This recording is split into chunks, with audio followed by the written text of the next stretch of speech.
খুব অল্প সময় প্রেসার কুকারে রান্না করব গরুর পায়া বা নেহারি, আর সাথে থাকবে গরুর মাংস। শুধু গরুর পায়া রান্না করে খেয়েছেন, কিন্তু সাথে কয়েক পিস গরুর মাংস দিয়ে রান্না করবেন, খেতে যে কি অসাধারণ লাগে। আশা করি ভিডিওটি ভালো লাগবে আর রান্না করে খেয়ে জানাবেন কেমন লাগলো। তো আমি 4 টুকরো গরুর পায়া নিয়েছি আর সাথে আধা কেজির থেকে কিছু পরিমাণ মাংস নিয়েছি। এই একই সাথে পায়ার সাথে মাংসটা দিব। মাংসটা থাকবে একদম গলানো ঘন ঝোলের সাথে। এরপর আমি এখানে 1.5 কাপ পরিমাণ পেঁয়াজ দিয়েছি।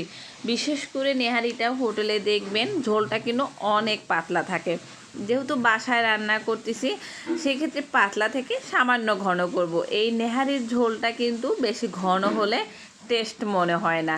তো সমপরিমাণ আদা, মানে 4 টেবিল চামচ আদা দিয়েছি এবং 4 টেবিল চামচ রসুন বাটা দিয়েছি, 1.5 টেবিল চামচ হলুদের গুঁড়ো এবং 1.5 টেবিল চামচ গুঁড়া মরিচ। কিছু কিছু হোটেলে দেখবেন শুধুমাত্র কাঁচা মরিচ দিয়ে নেহারিটা রান্না করে, কিছুটা কালারের জন্য গুঁড়ো মরিচ ব্যবহার করা হয়। এছাড়াও দেখবেন নেহারিটা কিন্তু হালকা হলুদ রঙের হলেই ভালো লাগে দেখতে। বেশি মরিচ দিয়ে লাল করলে দেখতে এবং খেতেও কিন্তু তেমন ভালো লাগে না।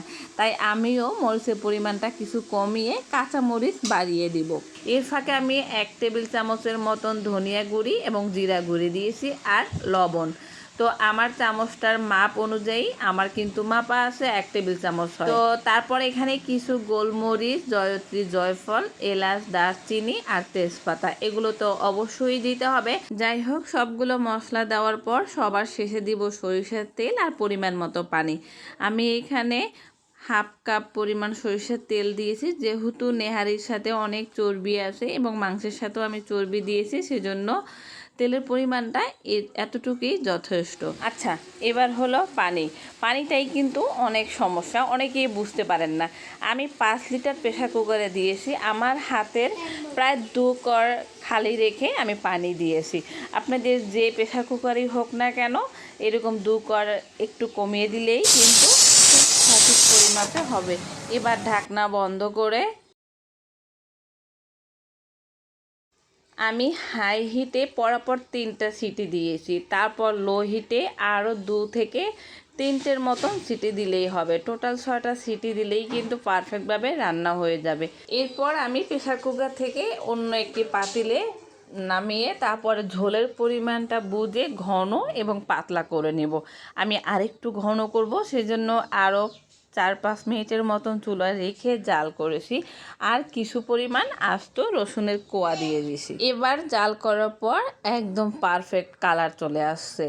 এরকম কালারটাই কিন্তু দেখতে এবং খেতেও কিন্তু খুবই ভালো লাগে। তো আমি ঝোলের পরিমাণ দেখে এবার নামিয়ে নেব। আমার ভিডিওটি যদি ভালো লেগে থাকে অবশ্যই একটা লাইক এবং শেয়ার দিবেন। আর যেহেতু খুব সহজ এবং সংক্ষিপ্তভাবে আমরা সময়ের অনেক মূল্য দেই, সে কারণে প্রেসার কুকারে এই গরুর পায়াগুলো রান্না করলেই কিন্তু অনেক সহজেই এরকম নরম হয়ে যাবে এবং অনেকটা সময় বেঁচে যাবে। তো যাই হোক, এবার আমি একটু সাজিয়ে নিব। সাজানো না বলতে গেলে এরকম নেহারির সাথে অবশ্যই কিন্তু পেঁয়াজ এবং আদা কুচি আর লেবু খেতে হবে, তাহলে কিন্তু স্বাদ কিন্তু আরও বেশি বেড়ে যাবে। দেখুন ভিউয়ার্স, আমার নেহারির কালারটাও কিন্তু বেশ সুন্দর এবং ঝোলগুলোও কিন্তু খুব জুসি হয়েছে। আর এই যে মাংসগুলো দিয়েছিলাম একেবারে গলে ঝোলের সাথে কিন্তু নরম হয়ে গেছে, একদম চাপ দিলেই সফট হয়ে যাবে। এই মাংস দিয়ে নেহারির সাথে আগে না খেলে অবশ্যই এভাবে একবার খেয়ে দেখবেন, ভীষণই মজা লাগে।